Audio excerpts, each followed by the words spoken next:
ढोलकपुर ऊपर से देखने में यह एक आम गांव लगता था, लेकिन इस गांव के बीचों बीच एक शानदार महल था। महल का मालिक था राजा इंद्रवर्मा, एक ईमानदार और लोगों का प्यारा राजा।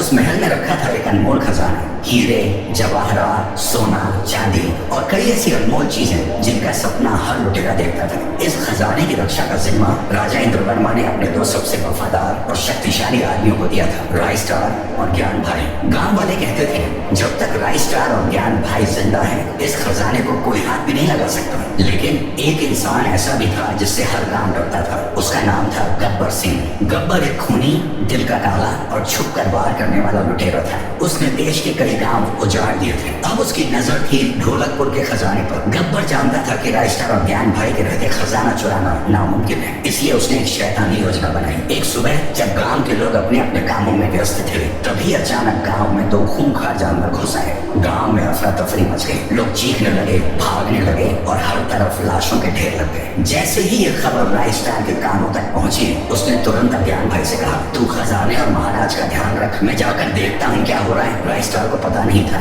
यही तो गब्बर चाहता था। जैसे ही राय स्टार महल से निकला, गब्बर सिंह और उसके आदमी तूफान की तरह महल पर टूट पड़े। गब्बर ने पहले महल के सिपाहियों को कत्ल कर दिया। फिर वह पहुंचा खजाने वाले कमरे में। सोना, मोती, हीरे सब उसकी आंखों में चमक रहे थे। गब्बर के चेहरे पर एक शैतानी मुस्कान आ गई, लेकिन उसके रास्ते में आ गए ज्ञान भाई और राजा इंद्रवर्मा। गब्बर गरजा, हट जाओ मेरे रास्ते से, वरना तुम दोनों यही मारे जाओगे। राजा जी ने तेज नजरों से कहा, अगर तुझे खजाना चाहिए तो तुझे हमारे लाशों के ऊपर से जाना होगा। गब्बर का खून खौल उठा। उसने अपनी दोनों बंदूकें निकाली। राजा इंद्रवर्मा और ज्ञान भाई जमीन पर गिर गए। गब्बर ने अपने आदमियों के साथ सारा खजाना गाड़ियों में भरा और वहां से भाग गया। उसी समय राय स्टार वापस महल की तरफ आ रहा था। रास्ते में उसने देखा तीन बड़ी बड़ी गाड़ियां तेज रफ्तार में महल से दूर जा रही थी। राय स्टार का दिल बेचैन हो गया। महल में कदम रखते ही उसकी आंखों के सामने एक खूनी मंजर था। खून, लाशें, मरे हुए लोग और एक कोने में अपने आखिरी सांस लेते हुए ज्ञान भाई और राजा इंद्रवर्मा। राय स्टार ने पूछा,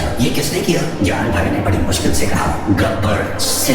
और उनकी आंखें बंद हो गई। राय स्टार का दिल आग बन गया। उसने जमीन पर हाथ मारा और गरज कर बोला, गब्बर। गब्बर भी तैयार था। उसने अपने चारों तरफ सुरक्षा बढ़ा दी। बंदूकें, गुंडे और खूंखार जानवर सब गेट पर तैनात। लेकिन राय स्टार को रोक पाना अब नामुमकिन था। एक एक करके उसने गब्बर के आदमियों को धूल चटा दी। राय स्टार पहुंच गया गब्बर के सामने। तूने बहुत बड़ी गलती की है यहाँ आकर राय स्टार, तुझे मेरे दोस्तों को नहीं मारना चाहिए था। गब्बर, अब देख पूरा इलाका धुएं और आग में लिपट गया। और जब धुआं हटा, गब्बर सिंह और उसके आदमी जमीन पर लाश पड़कर पड़े थे। बीच में एक राजा की तरह खड़ा था राय स्टार।